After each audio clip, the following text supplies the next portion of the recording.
the foundation of sexual transmutation. What the great architect of the universe accomplished in the macrocosm, we must also accomplish here in the microcosm, because as above, so below. It is necessary to understand the meaning of the work we are performing. In the name of truth, we must say that each key point of the body of the Gnostic doctrine rests upon solid foundations. Let us examine some of those points. If we think for a moment about what the science of sexual transmutation is, we will find the foundation of the very systole and diastole of the sacred absolute sun. We know very well that during the Great Pralaya, that is to say, the cosmic night, after the dissolution of the great lunar chain, the sacred absolute sun, the dwelling place of the entire universe, of Elohim, of the eternal cosmic common Father, with his cherubim and seraphim, was in danger of dissolution. This is not strange. All the worlds of the past solar system were dissolved in the Pralaya, and there also existed the tendency within the sacred absolute sun to dissolve itself. It was then that the only existent, the eternal cosmic common Father, decided to create this solar system of ores in which we live, move, and have our being. Obviously, there was a radical change that allowed the sacred absolute sun to continue to exist. For in former times, the sacred absolute sun was, we might say, auto-egocratic, that is, self-sustaining. However, because it was in danger of dissolving in the Pralaya, he then created this universe for the maintenance of the sacred absolute sun. From that moment on, it remained dependent upon external forces. Thus it became trogo-auto-egocratic. It is good to distinguish between what is auto-egocratic, that which can maintain itself, and what is trogo-auto-egocratic. If we carefully analyze this point, we discover that all forces emanating from the sacred absolute sun collide with the planetary masses of the solar system. When they collide, a certain shock is produced, accompanied by a transmutation of energy, and these forces then re-enter inward and upward, ultimately returning to their original point. It is obvious that when these transformed forces return to their original point, they permit and help the sun to continue to exist. Had the sun remained auto-egocratic, it is obvious that it would have already been dissolved. Now, creative energy in its ultimate synthesis comes from the sacred absolute sun. It descends through the 7 magnetic centers of the universe. In esotericism, they are called the 7 stop-enders, S-T-O-P-I-N-D-E-R. This powerful energy descends from center to center and finally crystallizes in our endocrine sexual glands. It remains in the sperm, in the sexual secretions of the woman, etc. And obviously, if these energies continue in their downward process, they give rise to all forms of living creatures. It is clear that the sperm is either used for reproduction of the race, or, if we seek regeneration, we must imitate the sacred absolute sun. I have said that the sacred absolute sun emanates its waves, its energies. I have also said that these energies collide with planetary masses, and that after the shock, they receive an impulse inward and upward, finally returning to their original point.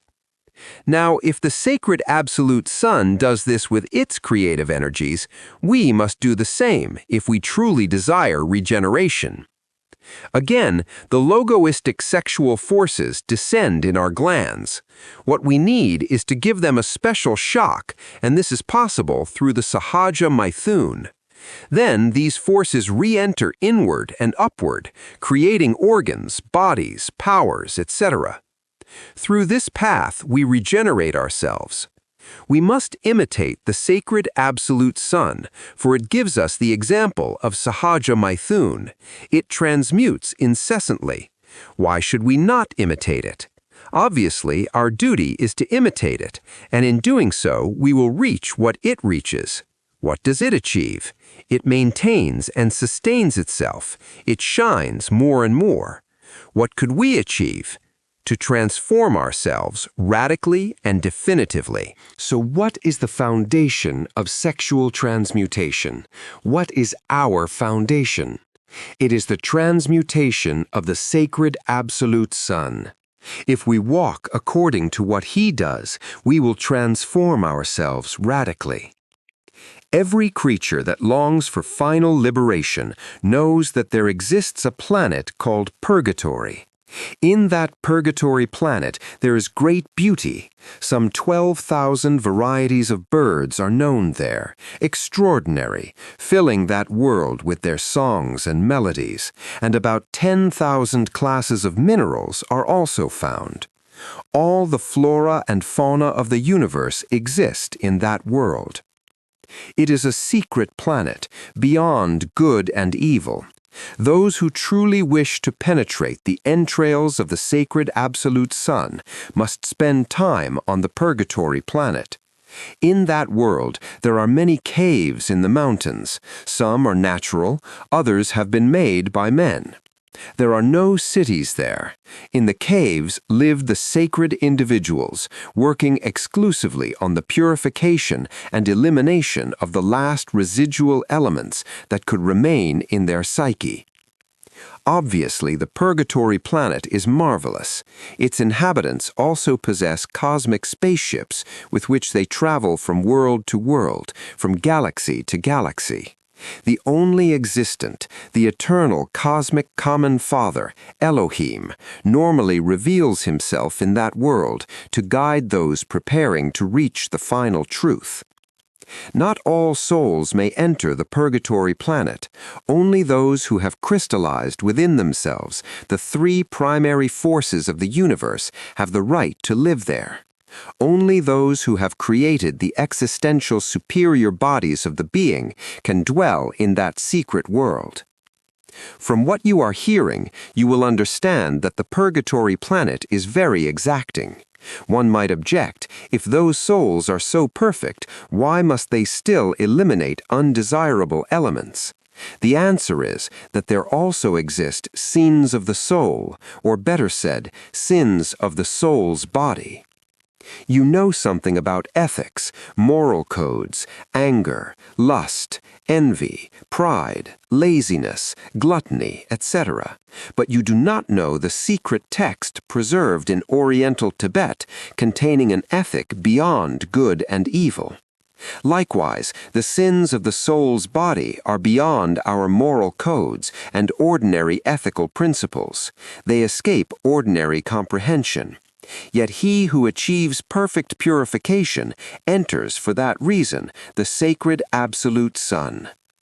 It is emphatically true that every solar system has its own sacred absolute Son. There are as many sacred absolute suns as there are solar systems in the immutable infinite.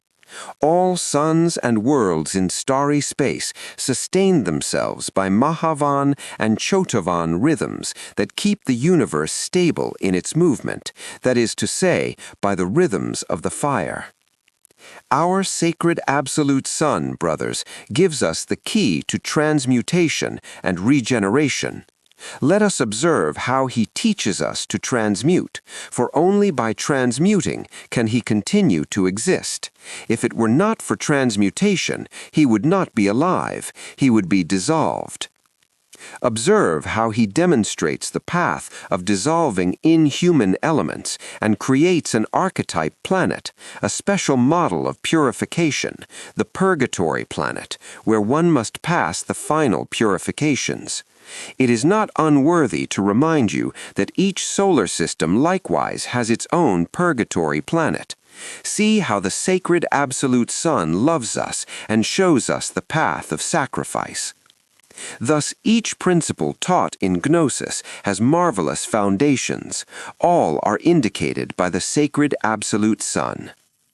Those who do not transmute the sacred sperm accumulate the terrible malign Veneni-Oscirian vibrations and ultimately activate the abominable Kundartiguador organ, the tail. It is the tail of Satan, a fire directed from the coccyx, not upward, but downward toward the atomic infernos of man. An atom located in the coccyx directs the creative force downward, transforming it into a kind of tail or satanic appendage. Therefore, brothers, it is necessary to transmute, to imitate the sacred absolute sun, which transmutes ceaselessly. Only in this way, my dear brothers and sisters, can we walk the path of regeneration. The sacred absolute sun uses three forces to create. The first is the holy affirmation, the second, the holy denial, and the third, the holy conciliation. Observe how the one transforms itself into three. The three cannot transform itself into one, but the one can transform itself into three. If the three were to transform itself into one, the universe would involve. The three might become one, but only if the Absolute wills it. If you wish to see it, perform the mathematical operation, divide 1 by 3. If you perform the division, you will see 1 divided by 3 equals 0.3333, an infinite repeating quotient. A remainder of 3 recurs to infinity. It is not possible to reduce the 3 fully to 1. Thus, the 1 transforms itself into 3. The sacred absolute sun splits itself into its 3 great forces to create and to create again. We must learn how these 3 forces manifest in each of us. Note carefully that to every positive force, a negative force is always opposed. When we wish to undertake a special action, a defined program, we can calculate the resisting force. By nature, the one provokes resistance, and that resistance is doubled. The greater the work, the greater the resistance. If we learn to calculate the resistance, then we will be able to successfully develop any program. Therein lies the genius's capacity. It is necessary to learn how the 3 forces work within ourselves. If, for example, a creation is needed, obviously the 3 forces are necessary. Do you believe that only the positive force could bring about a creation? Obviously not. Do you believe that the negative force could, by itself, create anything? Undoubtedly not. Do you believe that the neutral force alone could originate any creation? Clearly not. In order to bring about a creation, the positive, negative, and neutral forces must make contact and be concentrated at a defined point in space. Man carries the positive force within himself, woman the negative one. For creation to occur, the sexual union of man and woman is necessary. But if the negative force opposes the positive one, how is union possible? Only through a special magnetic field, through a third force capable of conciliating the two. What is that third force? The neutral force. Those 3 forces united can indeed bring about creation. Every universe that comes from the sacred absolute sun has been created by the holy Triamatsikamno, that is, by the 3 primary forces, or Trimurtis to be more clear. It is interesting to see how the 3 forces divide into another 3 and into another 3 thereafter. Man, for example, is one force, woman is another force, the child is the third. That child, in turn, will marry, and the result is another creature. Thus, we see how from the neutral force, new trinities appear. If man is the positive force and woman the negative force, then in the specific case of the child's creation, the child is the third force, the neutral aspect. It is obvious that this third one, the sun, later becomes a positive force, takes a wife, the negative force, and from that union another child appears, forming another trinity. How many trinities can emanate? Infinite. This is how the sacred absolute sun creates. The first force has always been called the Father, the second the Son, and the third the Holy Spirit. In India, the first is called Brahma, the second Vishnu, and the third Shiva. The sacred Absolute Son creates through the three primary forces. Through those three forces, the sacred Absolute Son created this solar system of ores in which we live, move, and have our being. Through these three forces is how the sacred Absolute Son creates. It is how the universe is created. If the universe had not been created, it would be in a chaotic state. Then we would not know the cosmic laws, the laws of matter, the laws of spirit, etc. It is necessary to learn how the three forces work within ourselves. If, for example, a creation is needed, obviously the three forces are necessary. Do you believe that only the positive force could bring about a creation? Obviously not.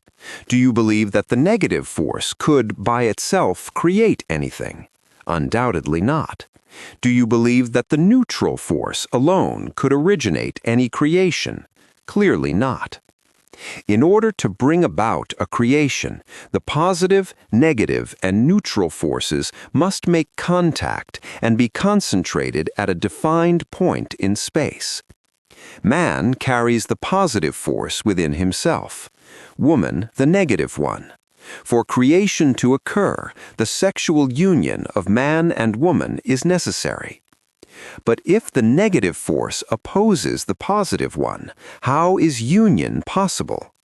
Only through a special magnetic field, through a third force capable of conciliating the two. What is that third force? The neutral force. Those three forces united can indeed bring about creation. Every universe that comes from the sacred Absolute Son has been created by the holy Triyamatsakamno, that is, by the three primary forces, or Trimurtis to be more clear. It is interesting to see how the three forces divide into another three, and into another three thereafter. Man, for example, is one force, woman is another force, the child is the third. That child, in turn, will marry, and the result is another creature. Thus, we see how from the neutral force, new trinities appear. If man is the positive force and woman the negative force, then in the specific case of the child's creation, the child is the third force, the neutral aspect. It is obvious that this third one, the son, later becomes a positive force, takes a wife, the negative force, and from that union another child appears, forming another trinity. How many trinities can emanate? Infinite. This is how the sacred Absolute Son creates. The first force has always been called the Father, the second the Son, and the third the Holy Spirit. In India, the first is called Brahma, the second Vishnu, and the third Shiva. The sacred Absolute Son creates through the three primary forces. Through those three forces, the sacred Absolute Son created this solar system of ores in which we live, move, and have our being. Through these three forces is how the sacred Absolute Son creates. It is how the universe is created. If the universe had not been created, it would be in a chaotic state. Then we would not know the cosmic laws, the laws of matter, the laws of spirit, etc. We live in a cosmos, and the word cosmos means order of worlds, something that should never be forgotten. Through the three forces, the sacred Absolute creates and creates again. But in order to have order, to have a cosmos, it is necessary that the creation made by the three forces, by the three wills, Father, Son, and Holy Spirit, be connected with another law, the eternal heptaparaparshanak, that is, the law of seven. Thus, each one of us carries 7 magnetic centers. There are 7 cosmoses. There are 7 basic fundamental worlds in our solar system. If it were not for the law of 7, neither cosmos nor man would exist. The universe was created by the power of the Holy Three and organized by the power of the Holy Seven. And it is through that creative energy descending from the sacred Absolute Sun that we can create, in truth, a perfect inner cosmos, because with the Sahaja Maithuna, we are working with the 3 and 7. Man, I repeat, is the holy affirmation. Woman is the holy denial, and the neutral force is the holy conciliation. Through these 3 forces, we can carry out the transmutation and creation of the existential superior bodies of the being. However, the resulting creation is organized by the Holy Seven, producing the septenary man. What the sacred Absolute Sun does in the great, we must do within ourselves in the microcosm. If the sacred Absolute Sun needed the 3 primary forces to create and recreate, then we also need those 3 forces during the Sahaja Maithuna. And as the sacred Absolute Sun needed the law of 7 to organize the cosmos, we too must rely on the same law of 7 to create our internal cosmos. In this way, we end up with the physical body and its vital foundation, or linga sharira, with a perfect astro body, with a Christ mind, with a marvelous Buddhic consciousness, and with a self-realized spirit. There we have the law of 7. The universe is structured in the same way: a physical planet, a planetary astro body, a mental body, a causal one, a Buddhic or intuitional one, and the universal spirit of life, or great Atman. The infinitely small is the same as the infinitely great. In the work of self-realization, we must work with the laws of 3 and 7 within ourselves. We must work with the same forces with which the Creator made the universe. If He made it in 6 days or periods, and on the 7th He rested and blessed it, then we must also accomplish our work in 6 days or periods, and on the 7th we will rest. What I am saying can be documented in Genesis or in the Apocalypse of St. John. If somebody has something to ask, he may do so with total freedom. You were saying that in other times the sacred Absolute Sun was auto-egocratic, and that later it transformed itself into trogo-auto-egocratic. My question is, does the word ego have the same meaning as when we say I? It depends on the language we are using. If we are speaking in Latin, ego means I, but the words trogo-auto-egocratic or auto-egocratic do not have a Latin origin. I am speaking in a Turkestan language, in esoteric terms that have no relation to Latin. Does a pralaya come within our solar system at a determinate moment, or does it come